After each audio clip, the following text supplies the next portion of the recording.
Hi everyone, welcome back to another episode with the Merrimack Institute for New Teacher Support. I'm Amanda Alcox and I'm here with Dr. Shannon Butler-Mokoro. Dr. Shannon Butler-Mokoro is currently the Special Assistant to the Dean in the School of Education and Social Policy at Merrimack College. She's worked in higher education for over 20 years as a student affairs professional and social work educator. Her areas of research and interest include helping to build culturally humble and proficient organizations, social welfare history, the history of higher education, and faith-based social work. She conducts workshops and trainings for various schools and nonprofits around the issues of diversity, equity, access, and inclusion. And we're also so lucky to have her do a workshop with us that we're going to talk about later on at the end of July. So thank you so much for being here and to share your knowledge on becoming a culturally proficient and anti-oppressive school. Thank you, Amanda. Thank you for inviting me to do this. I'm really excited and happy to present to the educators who might find this information useful. So I'm going to share my screen so that you all can see the PowerPoint and follow along. So the title of the presentation today is Becoming a Culturally Proficient and Anti-Oppressive School.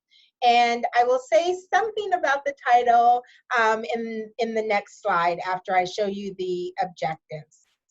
All right, so for some reason it's not entering. Oh, sometimes if you press the mouse, it works. Oh, next, like that. Okay, got it. Okay, so the objectives are kind of broad. This presentation goes along with a longer presentation that I do with schools, with faculty and staff, quite honestly, over the course of an entire academic year. And so this presentation is taken from that and is just the introductory piece to a much longer workshop. So for today, my goal is to introduce some terms or refresh your memory if you're already familiar with these terms, to do some reflection as we go through some of the terminology on power, privilege, discrimination, microaggressions, and oppression, and maybe think for yourself how these things manifest themselves in the school in which you work. To begin the discussion of how to interrupt prejudice and discrimination and oppression in our schools, which that work will continue with the workshop that's coming in July 28th. And then to think a little bit about how you get ready to move from this introductory phase to the next level. So the title of this presentation is a mouthful, kind of long and convoluted. And the reason for that is because over the course of some years, there have been many different terms used to describe what it is that educational institutions are aiming to achieve. We started with the term cultural competency, which I'll show you in a minute. We moved to cultural proficiency, and the latest term is cultural humility, and I will introduce all three of those terms today. But most recently, given the events in our nation, there is a lot more talk about being anti-racist and anti-oppressive. So I wanted to convey the message that there are different terminology that can be used to have your school reduce and eliminate any prejudice, discrimination, or bias that you see. And this really relates to the way faculty and staff interact with students, but also if faculty and staff hear students with each other being biased and prejudiced and discriminatory, how you can interrupt that type of language and that behavior.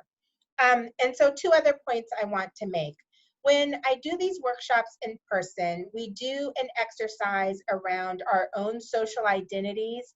We talk about who we are and how we bring ourselves to our schools and our students, and how that impacts the work that we do, how different students, different colleagues may react to us and perceive us depending on who we are. So it's important to be aware of who we are. And then the second thing that I wanted to bring is the reminder that the work to be culturally humble and anti-oppressive is an ongoing, daily, long-term journey of work. Like, this work never ends, that you could do a workshop every week for the rest of your educational career and still not be well-versed in where you need to be. The idea is to be doing the work in small and big ways every day. All right, so let's get started. The first term that I mentioned in the introduction is that of cultural competency. So that term came about in the late 90s, maybe earlier, as a way to get organizations to start thinking about how they could work with the diversity, the growing diverse populations, organizations, and schools we're serving. So there's 4 components or 4 definitions to cultural competency. One is that organizations need to have a defined set of values and principles that demonstrate behaviors, attitudes, policies, and structures that enable you to work effectively across cultures. One simple, very simple example of that is saying that you value diversity and then having pictures and images and photos that reflect that. That's just one very small example of how you can enact that value or that principle. The next component of cultural competency is to value diversity, conduct self-assessments, acquire a cultural knowledge base, adapt to diversity and in the cultural context of communities they serve. There's lots of examples of how this can be done. I'm happy to have deeper conversations about this, but for the purposes of today, one of those ways that that can be is make sure that your school has forms in the languages that the families that attend your school speak, or has access to a translator who can help translate school policies and that kind of thing. The third component of cultural competency is to incorporate the above, number 2, in all aspects of policy making, administration, practices, and service delivery. One example of this, I worked with a school last year who decided that they were going to create a statement of diversity and inclusion, and that statement would be appearing on their website and on all materials that they sent out. They would repeat that statement at assemblies and gatherings. And so that's one way in which you can incorporate the fact that you value diversity, is by creating a diversity statement for your school and then making sure it appears on all your documents, even including syllabi. It could be part of your code of conduct if your school has one of those, where students pledge to treat each other with respect and dignity and to value differences. And then the fourth component of cultural competence is the acknowledgement that it's a developmental process that evolves over an extended period of time, which I said in the introduction, and that there are various levels of awareness. So within your school, you may have people who have done a lot of diversity or cultural competency training, people who speak multiple languages. People may be at different levels of their awareness and knowledge, and that's okay. And so we always work with where people need to begin, whether it's at the very first stage or in the middle or somewhere closer to the end. So cultural competency, again, is probably one of the older terms that has been used for some time. The more recent term is cultural proficiency. And this is a little quirky video that I want to share with you guys, not because it's high quality or high tech or highly intellectual, but because it gives a good visual of what the continuum of cultural proficiency. So I am actually going to stop sharing my PowerPoint screen so I can share the video with you guys. And you won't be able to hear the sound. Right. Yeah, like I said in our last videos, we're always learning how to, you know, work with Zoom, but I think it'll be great if you're able to do your own voiceover. So Yeah. So perfect. can you see the video? Yes, I can. All right. So for those of you viewing, don't worry about the sound. It's just the song, so you don't need the sound. Yes. What's important is the content of the video. So this shows a cultural competency continuum, that there are different stages at which people can be in their awareness and knowledge of cultural competency. So cultural destructiveness, cultural incapacity, cultural blindness, those first three stages are stages in which people have no awareness that there are cultural differences or have no value for cultural differences. And then you get to cultural pre-competence, pre-proficiency, and then proficiency. So the video and the cute, quirky, animated characters will Love go it. on to define each one of those stages. So destructiveness is being intentionally prejudiced, being intentionally discriminatory, intentionally devaluing other cultures and diversity. Cultural incapacity is more about you do not have the ability to help people of diverse backgrounds. And the video says this because this is social work based, but it applies to schools as well, students. Cultural blindness is kind of the thing that a lot of people are comfortable with, saying, I don't see color, I don't see difference, which can be harmful to people. Cultural proficiency is based on the fact that we value and see diversity and difference. So pre-competency is your desire to want to do different and want to acknowledge diversity in different cultures, but without it being forced or creating tokenism, which is what the slide says. Cultural competency, which we just talked about in the previous slide, is the respect for difference and your ability to assess yourselves and your school.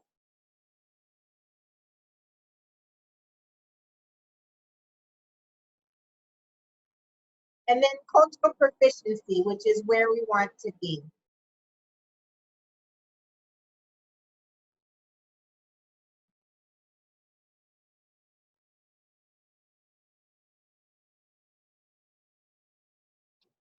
So Amanda will be putting the video, I just want to back up a little bit.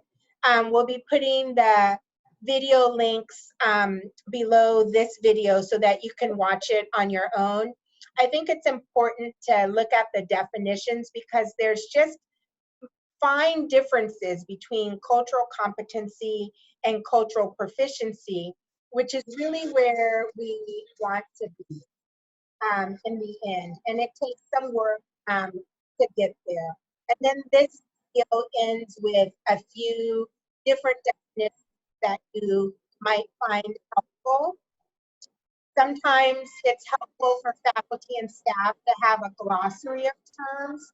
So I encourage you, if you're working on your school being anti-oppressive and culturally proficient, to feel free to create a glossary of terms for your faculty and staff. That's always a good thing. So today I want to, the rest of the slides are really about cultural proficiency, and I want to share those with you. There is a video on, excuse me, on cultural humility that is about 30 minutes long, which I'm not going to show, but we'll provide the link to. Yep. So these slides go along with the video that I just showed, showing the different elements or components of being culturally proficient.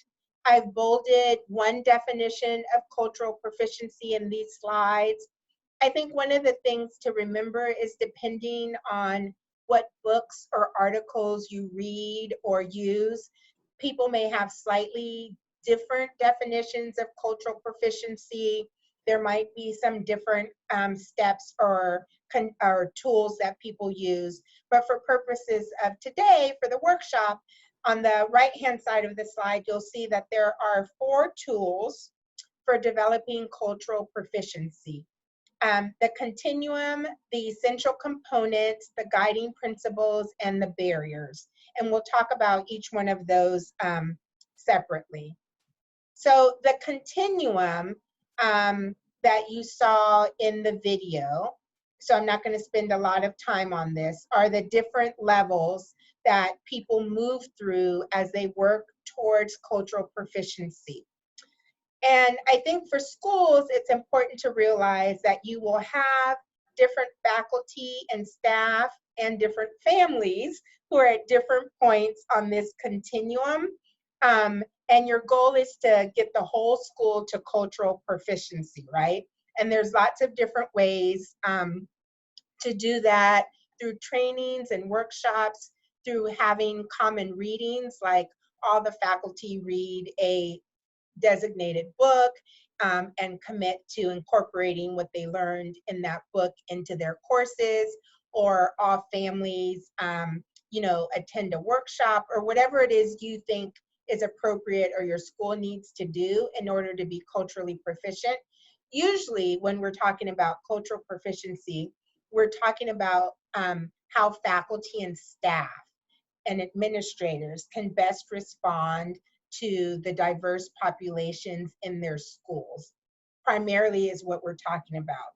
Sometimes you have to bring families along with you, and I feel like that's a separate conversation. This workshop and the work I do is primarily about helping faculty, staff, and administrators become culturally proficient.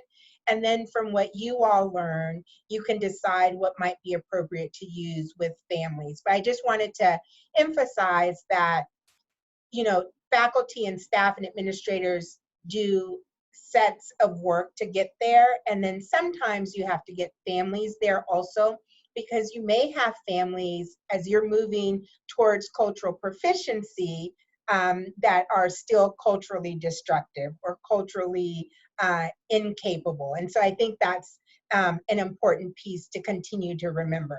So the one tool, the first tool and on the road to cultural proficiency is to decide where you are as a school. And one simple way to do that is to present this continuum to faculty, staff, and administrators and say, where do you think you are in terms of addressing the needs of our students? And then just count where you have the most, and that's where your school is. There are more formal assessment measures, of course. You can have people come in and do kind of that formal assessment for you, but you could also do this informally for yourself in your school. The second tool on the road to cultural proficiency are to review the essential elements. And I talked about this a little bit in the previous slide. So you need to do some assessment. Who's in your school? Who are the teachers? Who are the staff? Who are the students and their families? There's a typo, that's supposed to be their, not air families. Sorry about that. So one of the things that we know about education in many states in our country is that the teachers are predominantly young white females, and the students range the gamut from all kinds of backgrounds, cultural and sexual and gender orientation, socioeconomic classes. So it's important to assess that and then say it out loud so that people know this is the fact of where we are. In order to be culturally proficient, you have to say that you want the diversity and that you value that diversity. And so you have to find ways to say that you value it and say that you celebrate it and make that an integrated part of your school, whether that is through programs or policies or curriculum, preferably all 3 of those places. So assessing, valuing. The third element under the essential elements is to reframe the differences, and manage the dynamics of difference. So sometimes we look at differences as being a negative, like you are different than the norm. If you think about students with various learning disabilities and challenges, the trend has been to normalize them, to have them be in the regular classroom. So the same is true about diversity, is to normalize diversity, not you are different than fill in the blank, the dominant culture, but all of this is valuable. All of our identities, all the places we come from are important to who we are. Then the fourth element is to do training about diversity. Again, you can do that in lots of different ways. Common readings, which I mentioned, videos with discussion questions, having in-services and outside people come and do trainings in your school. You can do a variety of those different things over the course of a year or 2 years. One school that I worked with committed for 2 years to move their school towards cultural proficiency. And the way they did that was by having a workshop, having a common reading, having a guest speaker, having certain community service projects that the students engaged in. So this was a middle and high school charter school, but you can do what's appropriate for the age level with which you work. Whether it's elementary school, middle school, or high school. And then the fifth element of cultural proficiency is institutional cultural knowledge. And this is the changes that I've been alluding to in all of the other slides. Changing your language. So one of the words that people continue to use is minority. A more appropriate word is students of color. So changing the language that you use to describe students and family and different elements of diversity. Changing the way detention and punishments are given. So if you notice that boys or Black and brown boys get in trouble more, how can you be proactive to stop that? And how can you change the punishment of behavior so it's more equitable? Noticing who wins certain awards in your school, or who tries out for the school play, or who goes out for certain sports, and changing that so things are more inclusive and more inviting to a wider variety of students. Again, this is like a really quick overview. In a real workshop, we would talk about each one of these. You would sit and do an exercise in which you assess your school and then talk about ways to value diversity. At the end, I'll provide to talk to any of you more about how you can do these things, because this quick PowerPoint slide doesn't really get at the true meaning of what you need to do. So then the third tool for cultural competency is the guiding principles. These are the underlying values that the approach of cultural proficiency is built upon. And you can just read these. One of these you might not be able to see so well. The first one is culture is a predominant force. You cannot not be influenced by culture. In other words, don't try to ignore our society's culture. Don't try to ignore the culture of the town or city in which your school is located. And don't try to ignore the way that you have been socialized. Another exercise that I do with schools is for us to talk about who we are, where we come from, what we learned when we were growing up, what is the town in which we work, what are the town's demographics, what do they value, what do they represent, because you cannot ignore those elements that impacts the diverse students that are coming into your school system. Number two is you have to recognize that people are served to varying degrees by the dominant culture. There are privileges and rewards for being in the dominant culture that people who are not in that culture receive, and we cannot pretend that that doesn't happen. We want to acknowledge people's group identities in the way that they want to be acknowledged. And at the same time, number 4 is a reminder that not everyone who shares the same culture is the same. I use the analogy of a profession, and teachers is a good one, right? So teachers are a culture of educators. There are certain values and principles, maybe even sometimes personalities that teachers have, but you're not all the same. Teachers are not homogeneous, right? You all bring your own selves to the work that you do. So not all the children that come to from Lowell are one way, or all the children who live in Lynn are one way. You cannot paint this broad brush that makes everyone of a certain group the same. And I think that just goes back to the beginning principles of valuing and acknowledging diversity, but also at looking at people as individuals and what they bring. And then the last one is the unique needs of every culture need to be respected. And the only way you know how to do that, or how to respect a culture or what they need, is by asking people. So going back to one of the earlier slides, when you're going to do an assessment of your school, of where you are and who's in your school, and figuring out what cultures people come from, you actually have to ask students and families, what's your culture? What do you value? What do you respect? What holidays do you celebrate? What foods do you eat? What foods do you not eat? Because if you don't ask people, you won't really know. And sometimes it feels uncomfortable and weird to ask people those questions. But if you inform your school community that you're engaging on this journey to be culturally proficient, and you'll be asking some questions of people, then people will be open and receptive to that.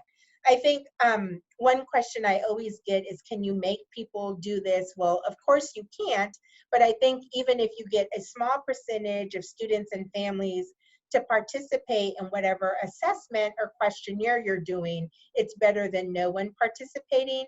And as others see the change that's happening, they might be more engaged in it as well. So the last tool of cultural proficiency, believe it or not, is to be aware of what the barriers are, right?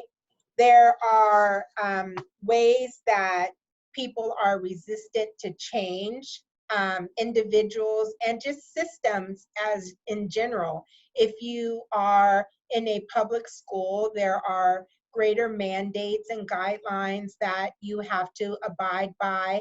You might not have as much independence to just create new programs and policies as maybe, say, a private school. So I think that's important to realize. So there's 3 major barriers, and you might think of your own. So the first one is the presumption of entitlement, believing that all of the personal achievements and societal benefits that you have were accrued solely on your merit and through the quality of your character.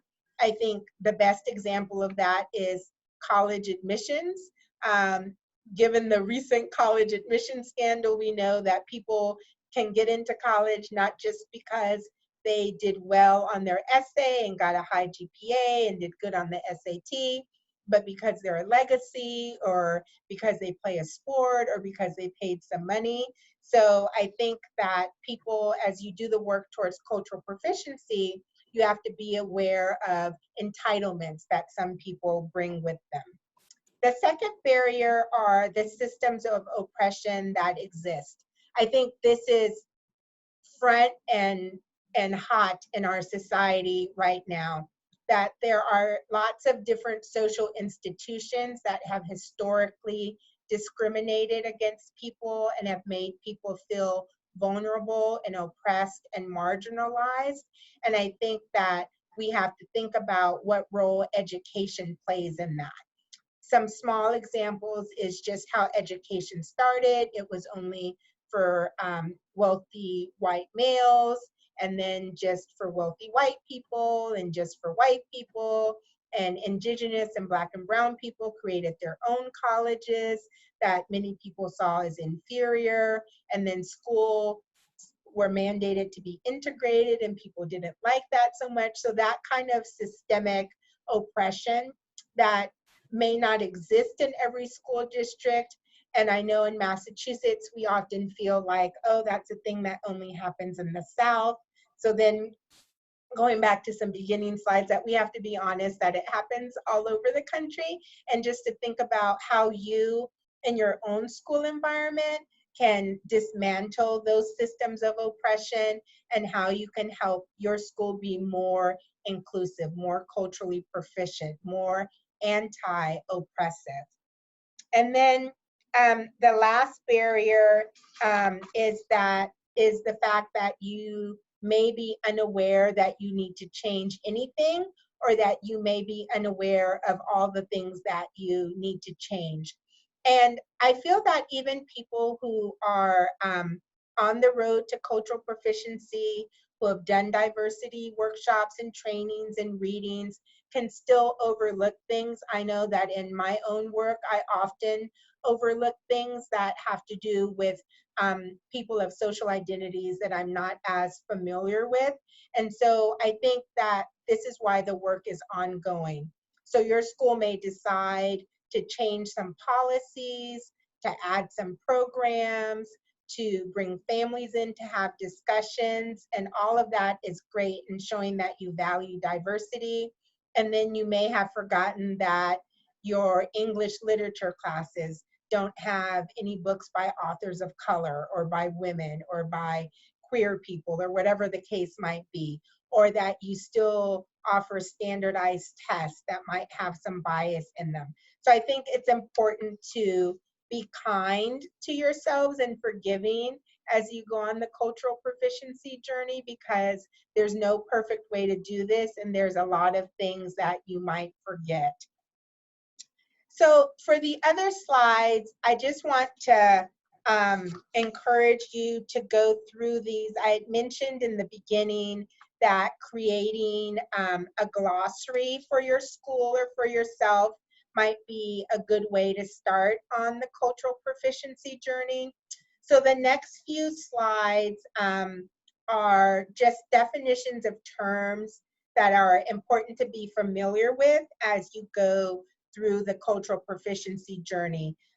So privilege is one of them, and there are several articles and even just checklists on privilege to help you determine what kind of privilege your school has. Peggy McIntosh is the author of one of the very first articles on privilege.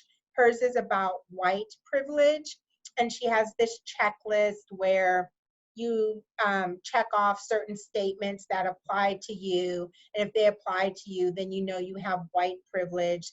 There's one for male privilege, one for able-bodied privilege, one for religious privilege, and it's a good way to check in if you're not quite sure where your school is in terms of looking at who feels the most included and who might feel excluded.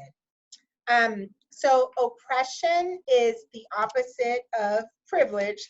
Those people who have not had any privilege, who have felt marginalized, who have felt vulnerable, who have felt oppressed, even on a personal level or a systemic level, which gets me to this slide. So there are at least 4 different types of interplays between privilege and oppression, right? So there's internalized privilege and oppression, things that we say about ourselves based on what others have said and what others think about us. And so you have to think again about yourselves as individual educators and the students that are coming to you, what internalized privileges and oppressions are at play. There's the interpersonal side of privilege and oppression, so how people interact with each other. Often when I come to schools to work with them, we talk a lot about this interpersonal side and how teachers and staff see students interacting with each other, and the play of privilege and oppression, and the way kids joke with each other that's inappropriate, or the things that they say not in jest that are inappropriate. So that's the interpersonal piece. But this can also be the way some teachers and staff interact with their students, whether it's conscious or unconscious or with each other. Then there's institutional and structure. I've mentioned the way that systematic oppression can show up in schools and in different institutions. And then the structural ones are very similar to that. The history of our society, where some groups are privileged and some are disadvantaged. The most basic example of structural oppression is the fact that women who have the same education, same degree, same job title can make less than a man. That's an example of structural oppression, but you can just extend that to all the other social identities of race, ethnicity, nationality, sexual orientation, religion, depending on where you are. The examples in the definition here speak about bias in the media, bias in banking practices, and loan, the giving out of loans. You can go on and on, but for schools, we're talking primarily about who has access to what kinds of education, who has access to the tools they need to learn, who has knowledge beforehand of some of the books you're reading and some of the math that you're learning and some of the science, and who doesn't have access to that. So all of that should be part of the consideration in moving towards cultural proficiency. The one place where privilege and oppression are seen the most, and what I've seen that schools struggle with a lot, is this area of microaggressions. Microaggressions, and the definition comes from a book, brief and commonplace daily verbal, behavioral, or environmental indignities, whether intentional or unintentional, which lie beneath visibility or consciousness, and which communicate hostile, derogatory, or negative slights and insults toward targeted groups, persons, and or systems. And so below, there is an example of those things that I think people say often without thinking about it, that can cause an ouch for someone, can make someone feel targeted or vulnerable. And so you can just read these on your own and see what that is. But another example of probably an unintentional microaggression is fundraisers that schools do, asking kids to sell things or parents to contribute for things, the cost of field trips, the cost of extracurricular activities are things that could be microaggressions. You're planning events and outings with the best intention. They're educational, they're part of what students do, but without keeping in mind that some students and families can't afford that. Again, the microaggressions brings us to the previous slides, in which not all cultures are homogeneous. So telling someone, oh, you know, you're really quiet or really talkative for an Asian girl, under the assumption that Asians are quiet and demure. And you can see some of the other ones. This also brings us back to the point of language and using the correct language and the appropriate language to describe people, places, things, and events, so that we're being culturally proficient. We could spend like a whole day on just microaggressions. Sorry, you can hear my phone, can't you? That's okay. All right. So this next one, Amanda will put this video in the link. But this is another way to think about inclusion and access and valuing diversity, and what are the biases that we have as individuals, What are the biases that we have as a school? Who is included? Who is excluded? What are our blind spots? I think blind spots are very common. Many schools I know do work on reaching out to their diverse families and diverse students, thinking a lot about programming and other things, but everyone has blind spots. There may be a student who has a social identity that you haven't thought of. And so this video will help you think a little bit more about this. This video also is something that you can use to show to faculty and staff and then have like a discussion around that. That's one good way to do kind of an in-service training. All right, so just a few more slides. In higher education and in other places, we talk a lot about safe and brave spaces, which is something that I think K through 12 schools can do as well. Spaces where students feel safe, places where students can say what they need to say and express themselves as it relates to how they've been treated or how they feel in a school. Usually this could be a guidance counselor's office. This could be if your school has an office of multicultural affairs or diversity. It could be in the coach's office where students feel safe and brave. I think one way for schools to move towards being culturally competent is to intentionally create safe and brave spaces and safe and brave times. Whether that's before school, after school, during lunch, once a week, twice a week, at some other time, with a person or people, adults who feel that they can facilitate a safe and brave space without being judgmental. Often when schools are working towards cultural proficiency, again, they think a lot about language changes, policy changes, program changes, but you don't always think about like, where do the students of diverse backgrounds go to be with each other? If you read or have read Beverly Tatum's book, Why Are All the Black Kids Sitting Together in the Cafeteria, that would help you understand why students of color and students of diverse background need those specific spaces to be with each other and be able to say what they're feeling in a place where they feel safe. And this is another topic that we could spend a day on as well.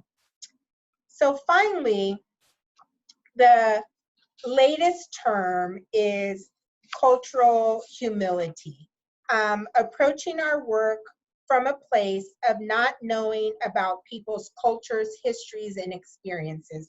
Cultural humility is slightly different than cultural proficiency, right? Cultural competency and cultural proficiency kind of make you feel as if you're trying to learn everything you can learn about all these different identities and cultures, which quite frankly is impossible, right? And in an earlier slide, you heard me say that you should ask families and students about their cultures and what they respect and what they value. So that's cultural humility. Realizing that you don't know everything about every identity and culture on earth, and there's no possible way you could do that. And so cultural humility invites people to explore and ask questions about people's cultures so that, excuse me, you begin to acquire knowledge about other people's cultures and what they respect and what they value and how you can integrate that into a school. This started with some professors at San Francisco State, many of them who were working in a hospital setting with doctors and nurses. This video is 30 minutes that Amanda will also link in the bottom. Yep. And it has a bunch of, it has the original Professor Vivian Chavez, talking about cultural humility, and then a bunch of different people talking about how cultural humility is a process in which you learn to ask questions and literally humble yourself as I really don't know everything and I have a lot to learn. I think cultural humility is a piece of cultural proficiency. So as you move on that continuum of cultural proficiency, you have to be culturally humble in order to do that work. So I hope that you will watch that video. It's another video that staff and teachers could watch together. I think that there are some guides for discussion questions online that you can find for that as well. All right, so two more things, I think. Yes, two more things. So the goal, I believe, in being culturally proficient and culturally humble is to create a school that is anti-oppressive. A school and curriculum and an educational setting in which you acknowledge that the ways schools have been built and designed is often oppressive to someone and often oppressive to lots of different people, depending on where your school is located. So the way your school does things could be oppressive to people of low socioeconomic status. It could be oppressive to people whose primary language is not English. It could be oppressive to people of color because you use textbooks and readings that don't include their stories or their faces. Your school could be oppressive because you don't have any people of color on staff or who are teachers. And so this definition came from the website that's referenced there. And also, Teaching for Tolerance has a website that I hope some of you are familiar with already, and they have a whole set of classroom resources that you can see in the very last slide, but this link in particular is an article on anti-racist work in schools and what it takes. And the subtitle of it is, Are You in It for the Long Haul? Going back to my first slide about this work takes a really long time to do.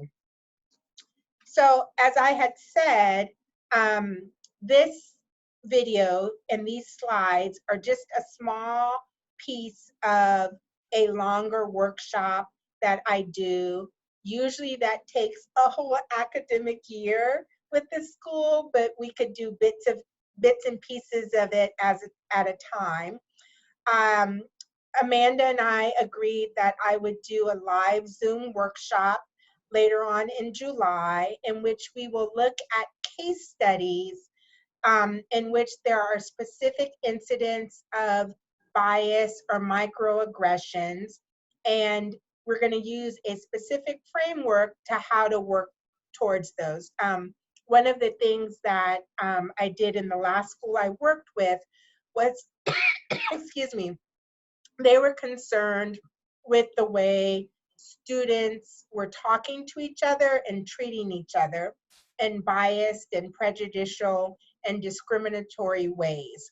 And so this workshop is based upon that. It's not really about case studies of schools that transform to cultural proficiency, although I would be happy to talk to any of you about that. This workshop is more about case studies that involve students and cases of bias, prejudice, discrimination, and oppression, and how to deal with that and then recover from that. Amanda, did you want to say something about the workshop before I show the last slide? Yeah. So we're going to be promoting this within this week or next week. I believe you would like people who want to register to indicate their grade level and possibly the school or organization that they're affiliated with. But all of that information will be sent in an email. It'll be on LinkedIn, our Merrimack Men's Facebook page. And so we'll ask you to RSVP your name, email, grade, and school or organization to mints@merrimack.edu, and I will respond back with a confirmation. But if you were watching the full video, you're already a step ahead, because I know that we're going to send this video in the email and post it, so that hopefully when people get onto the workshop, you have this already in the back of your mind. But I think, yeah, and I think that's the information I can give right now. I know you even booked out a little extra time afternoon, just in case anybody wanted to, stay after, keep a conversation going. But we're just really excited for this opportunity. So definitely be on the lookout for that. Yeah, and I just wanted to say a little bit more about why I'm asking people to indicate the grade with which they work and their school.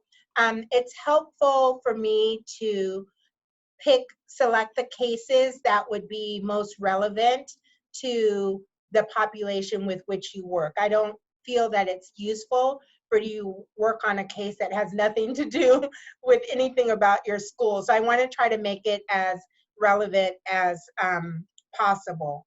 So I have some resources that are in the PowerPoint that Amanda is going to post.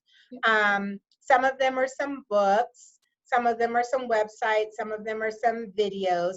The 2 videos that I posted are good videos for faculty, staff, and administrators to watch and then have conversations about. Their ways to become more aware of differences and maybe things that people have been doing or saying that can be changed. The websites are resources. I mentioned Teaching for Tolerance.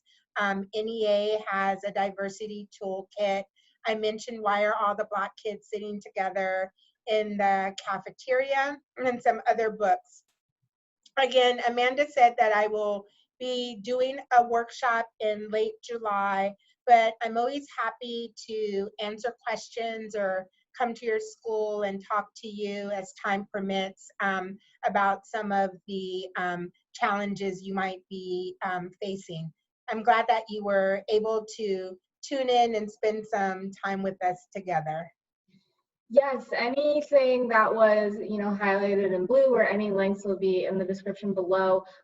Your email will be in the description below. I just on that last slide, I think when you had your email, was there an O in between the K and the S? I think it was Butler-Mokoro S. Yeah, no O between the R and the S, because you can only have a certain amount of letters for your no way. email. Okay, because I know, just from all of my time at Merrimack, I knew that it was the last name, first initial. Okay, that's good to know. So I'll make sure I match that. All right, Well, awesome. Well, thank you so much for this entire presentation. It's so valuable, so informational. I always learn new things. And I know you're starting your first class tonight with the Higher Ed Master's Program at Merrimack College. Shout out. So thank you for taking the time out of your day to be here, and just best of luck with that course. And I know you're moving back into the offices, and so I'm so excited to be back into the hallway with you all. But in the meantime, we're still remote, and we'll be hoping to, post more videos, episodes, have some workshops for you all. And with these workshops, we do hand out certificates of participation with our Merrimack College Professional Development Ph.D. Number at the bottom. So please keep an eye out for all of these upcoming opportunities. And again, thank you, educators, for all you're doing. And we are always here for you. So thank you. We'll see you in the next video. Bye, everyone. Bye.